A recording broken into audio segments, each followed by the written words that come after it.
प्रणाम दर्शक बंधु स्वागत कर सिद्धांत टीवी आउ एक नूतन वीडियो को आपण मानक जय जगन्नाथ।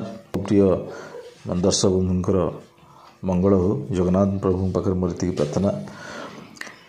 मो प्रिय दर्शक बंधु विगत वीडियो मानक नहीं हस्तरेखा जहाँ को आप बहुत बहुत प्रशंसा करते पुनर्बार आपको धन्यवाद दूची। आज आपको नहीं आसी हस्तरे कौन क्यों भाव में रेखा थिले धन लाभ होता है धन प्राप्त होता है। मो प्रिय दर्शक बंधु वीडियो देखा पूर्व प्लीज चैनल टी सब्सक्राइब कर धन्यवाद। आप देखु ये हूँ हस्तरेखार एक चित्र ये भाव हस्तरेखार चित्र देखु पांचटी आंगुठी ये बुढ़ा आंगुठी देखु जीवन रेखा देखु देखु ये रेखाटी हूँ हृदय रेखा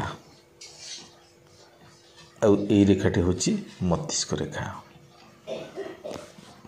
ये रेखाटी हूँ मस्तिष्क रेखा आ बाकी देखु जो आंगुली लिखुची मु बुध रवि शनि गुरु शुक्र स्थान ये जो आंगुली मानकर स्थान हूँ जदि हस्तरे यही रेखा थाए शुक्र स्थान जदि देखु ये रेखाटी जदि बृहस्पति स्थान को जाए ताले धन लाभर जोग थाए।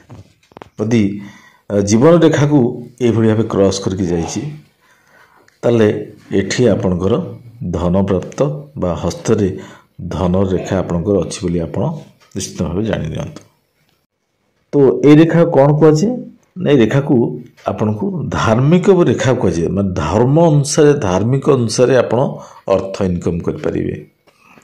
कौन धार्मिक सब अच्छी ना सेवा क्षेत्र में आप डॉक्टर हो पारे गोटे सेवा क्षेत्र गोटे धर्मर कथा सेवा करिवार कथा तो डॉक्टर जड़े ये भविष्य से हो पारे जड़े प्रवचक हो पारे प्रवचन दियंती प्रभुंकर कथा कहती धर्मर कथा कहती तो एतिरे से इनकम करें से भाव में आउरी सरकार क्षेत्र में आपन सेवार ओएस हो पारे आईएस हो पारे एमानकर हस्तर भी यही रेखा सब थाए तेणु शुक्र पर्वत जो लगी रवि पर्वत लगी था यही हूँ धार्मिक रेखा ये आप धार्मिक अनुसार आप जीवन बिताइबे तो निश्चित आपने अर्थ इनकम करें।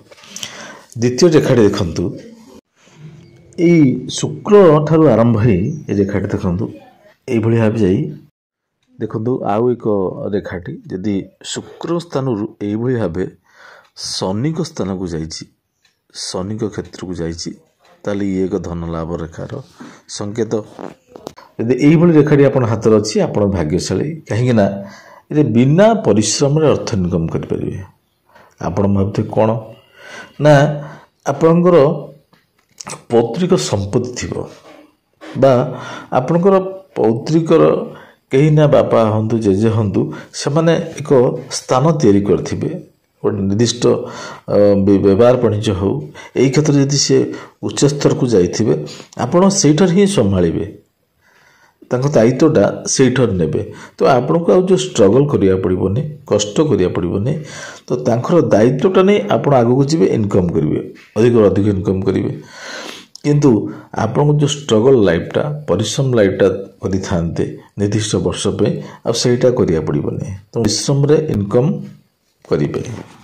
हस्तरे एई भली रेखाटी गोटे अछि से शुक्र स्थान जाउछि देखंतु ये शुक्र स्थान गला आपण रवि स्थान रहिला यदि रवि क्षेत्र को जाउछि शुक्र क्षेत्र रवि क्षेत्र को जाउछि ताले एठे भी आपनकर धन लाभर रेखा।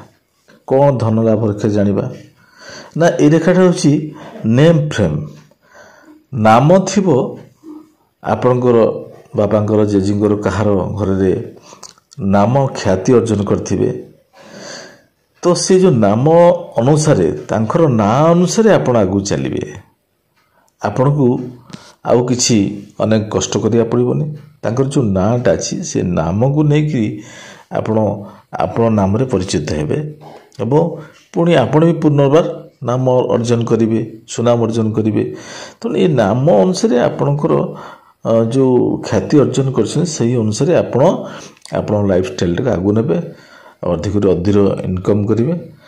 ତେଣୁ ଇଏ ଗୋଟେ ରେଖା ଆପଣ ଯେଉଁ କହିଲେ ଶୁକ୍ର ପର୍ବତରୁ ଏଇଭଳି ଭାବେ ରବି ପର୍ବତକୁ ଆସିଥାଏ। ଯଦି ଶୁକ୍ର ଠାରୁ ଆରମ୍ଭ ହେଇଛି ରେଖାଟି ଦେଖନ୍ତୁ ଏଇଭଳି ଆରମ୍ଭ ହେଲା, ଏଇଭଳି ଯାଇ ଯଦି ବୁଧ ପର୍ବତ ପାଖରେ ରେଖାଟି ଲାଗିଛି, ଜୀବନ ରେଖା, ବ୍ରେନ୍ ରେଖା ଏବଂ ହୃଦୟ ରେଖାକୁ କ୍ରସ୍ କରି ଯଦି ଦେଖନ୍ତୁ ଏଇଭଳି ଭାବେ ଯଦି ବୁଧ ପର୍ବତ ପାଖରେ ଲାଗିଛି ଏଇଭଳି, ତାହେଲେ ଏଠି ଆପଣ ଧନ ଲାଭର ରେଖା। କ'ଣ ଧନ ଲାଭ ରେଖା, କିଭଳି ଭାବେ ଧନ ଇନକମ୍ କରିବେ? ଦର୍ଶକ ବନ୍ଧୁ, ଏଇ ଯେଉଁ ରେଖାଟି ଆପଣଙ୍କର କଥା କହିବାରେ ଇନକମ୍ ରଖିବା, କଥା କହିକିରି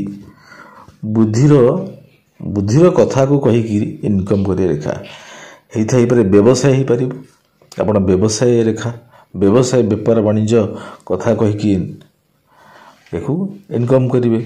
ଓକିଲ ହେଇପାରିବେ, ନିଜର ବୁଦ୍ଧିକୁ କିଭଳି ଭାବେ କଥା ମାଧ୍ୟମ କହି ସାମ୍ନା ଲୋକଙ୍କୁ ବୁଝେଇ ନିଜର କାର୍ଯ୍ୟ ହାସଲ କରିଥାନ୍ତି, ଓକିଲ ହେଇପାରିବେ। ତ ଏଇଭଳି ଭାବେ ବେପାର ବାଣିଜ୍ୟ, ଆପଣ ମାର୍କେଟିଂ, ଆପଣଙ୍କର ଓକିଲାତି, ଏଇସବୁ ରେଖାଟି ହେଉଛି କଥା। ଶୁକ୍ର ପର୍ବତରୁ ଏଇଭଳି ଭାବେ ବାହାରିକି ବୁଦ୍ଧ ସ୍ଥାନକୁ ଆସିଥାଏ। ତେବେ ଆପଣ ବୁଦ୍ଧିରେ କଥା କହିକି ଇନକମ୍ କରିବା ରେଖା ହେଉଛି ଏ 4ର୍ଥ ନମ୍ବର ରେଖାଟି। ଦର୍ଶକ ବନ୍ଧୁ, ନିଶ୍ଚିନ୍ତ ଭିଡ଼ିଓଟି ଆପଣଙ୍କୁ ଭଲ ଲାଗିଥିବ ମୋର ଆଶା ବିଶ୍ୱାସ। ଯଦି ଭଲ ଲାଗିଥିବ କମେଣ୍ଟ ଲେଖିବେ ଆଉ ସେୟାର କରିବେ। ବିଗତ ଦିନରେ ଅତି ସରଳ ସହଜରେ ଏବଂ କମ୍ ସମୟ ଭିତରେ ଆପଣଙ୍କୁ ବୁଝିବାକୁ ଚେଷ୍ଟା କରିବି ଏବଂ ନୂତନ ଭିଡ଼ିଓ ନେଇ ଆସିବି।